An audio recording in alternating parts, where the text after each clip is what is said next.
All right, so we got another question from a new youth pastor. He asks, as a new teacher, what passages should I be teaching first?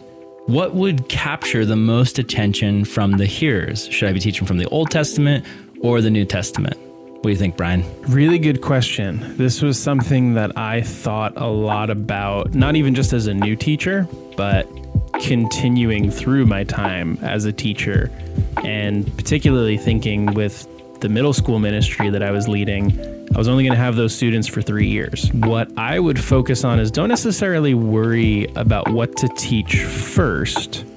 Worry about balance in your teaching. Worry about getting a mixture of both Old Testament and New Testament. One of the things that we can easily do is we default to the passages that we like or that we know the most or that we feel the most confident in. True. The problem is if I have these students for 3 years, I could spend 2 years just going through the book of Matthew because I love that book and I think it matters so much. And, does that book matter? Absolutely.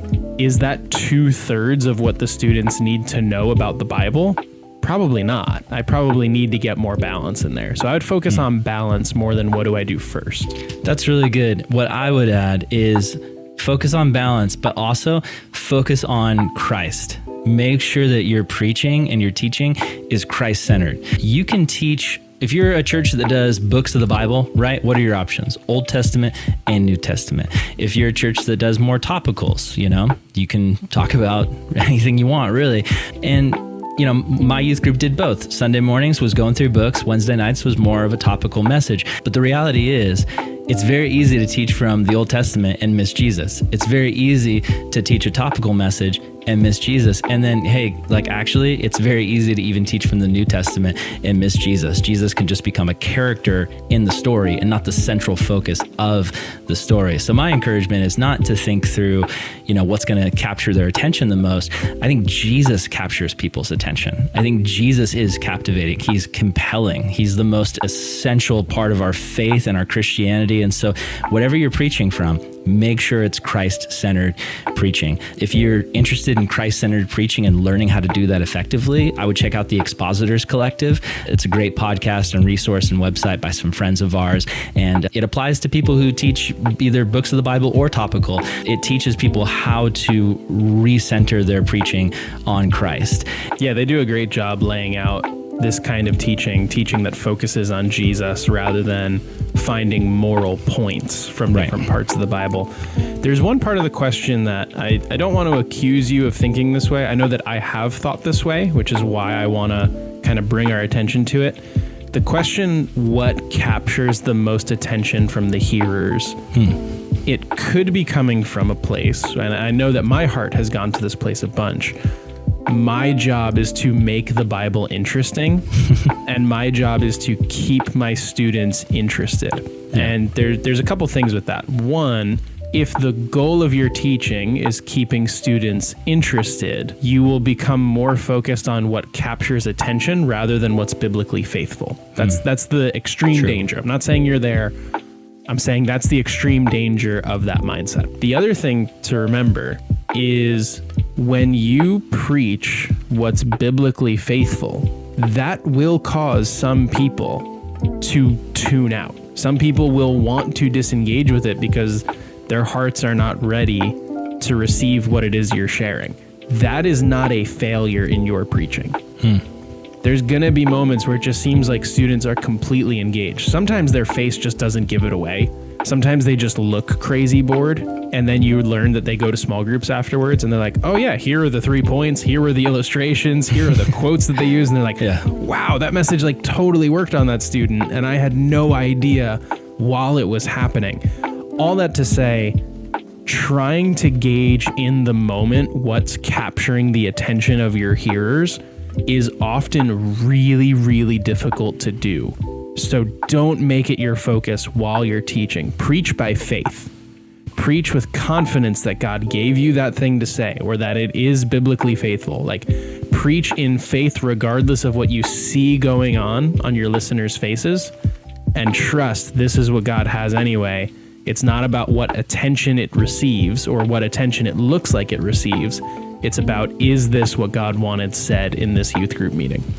That's good advice from a teacher of preachers. Brian Higgins over here, he runs a podcast called First Time Bible Teacher that's all about teaching new preachers on how to preach. So check that out. What I would add to what you said, Brian, is Jesus is what should be captivating people. I think that you as a preacher, it's not about picking the right story or the right book of the Bible or the right topic to captivate people.